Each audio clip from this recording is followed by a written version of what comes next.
কোদণ্ড সানু পূর্ণ ক্ষেত্র মাঝে কাটিলাম আবার সে কূপে বেরিয়ে কালের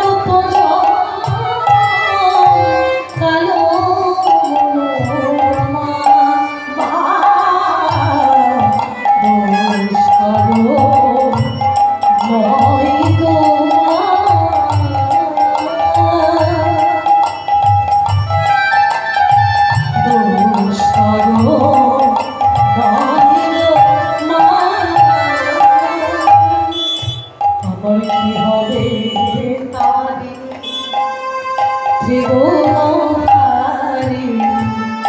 দ্বিগুণ করেছে স্বপ্নে কিসের বাড়ি বাড়ি ভেবে দাসর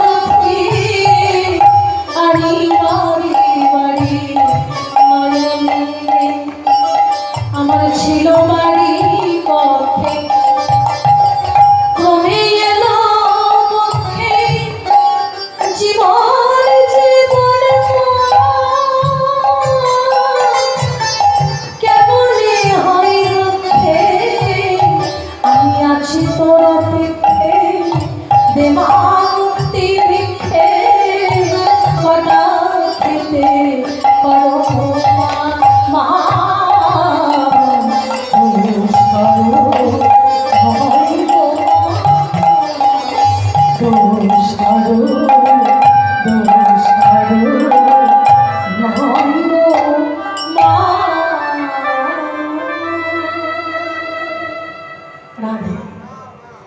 এখন মায়ের মন্দিরে ডিজে চলে, ডিজে মা শুনি এখন আর মায়ের গান হয় না, আর মানুষ শুনতেও চায় না।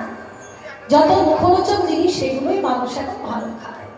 হ্যাঁ, ভালো জিনিস মানুষ খায় না, সেই জন্য তো বনের মধ্যে মদ বিক্রি হয়, মানুষ দেখে শুনে ঠিক চলে যায়।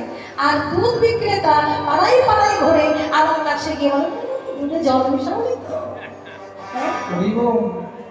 দুধ বিক্রি হয় না, রাধে রাধে। তো যাই হোক, এইবার সোল যে বিষামায়ের নাম শোনাবে, এইবার সোল অন্দর মহলে গিয়ে রাধারানীকে বলছে, রাধি চলো তোমাকে আমি নিতে এসেছি। এইবার রাধারানী কি করলেন, সুবলের বেশভূষা করলেন আর রাধারানীর বেশভূষা সুবল করে ঘরের মধ্যে হলেন। এইবার পয়োধর কি করে দেখবে, যমুনাকে আশ্রয় করলেন, কমলিনী বাছুর হয়ে গেল। এইবার কোলে নিয়ে বাছুরি কোলে নিয়ে গোবিন্দ দর্শনে চলে গেল। হরি বল। রাধা কুণ্ডের তীরে এসে দাঁড়ালেন। আজকে সুবল বেশে রাধারানী প্রাণ গোবিন্দকে বলছে, প্রাণ গোবিন্দ আমার সুবলকে দর্শন করে বলছে, সুবল আমার রাধারানী কোথায়? বলে রাধারানী ছলনা করছে, বলে আমি আনতে পারিনি রাধারানীকে। কেন? সব রাধারানীকে যদি আনতে নাই পারবি আমি কি করবো জানিস? রাধা কুণ্ডে ছাঁদি দিয়া রাধা কুণ্ডে ছাঁদে দিয়া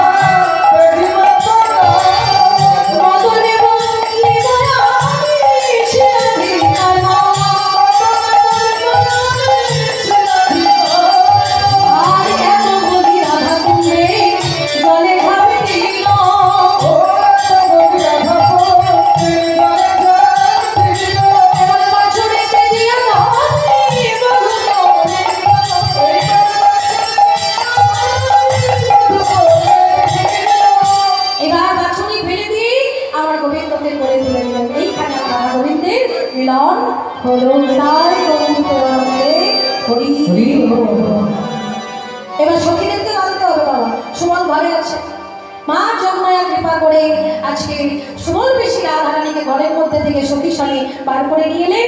নিয়ে এসে এইবার যমুনার তটে এসে কি করলেন, বাবা সুবলকে বললেন, সুবল তুই এবার চলে যা, এখন এই রস আস্বাদন করার মতো সৌভাগ্য হয়নি। আজকে সখীরা ঘিরে ঘিরে দাঁড়ালেন, রাধে রাধে যুগলে দাঁড়ালেন। এইখানে আমার রাধা গোবিন্দের মিলন হলো। হরি বল।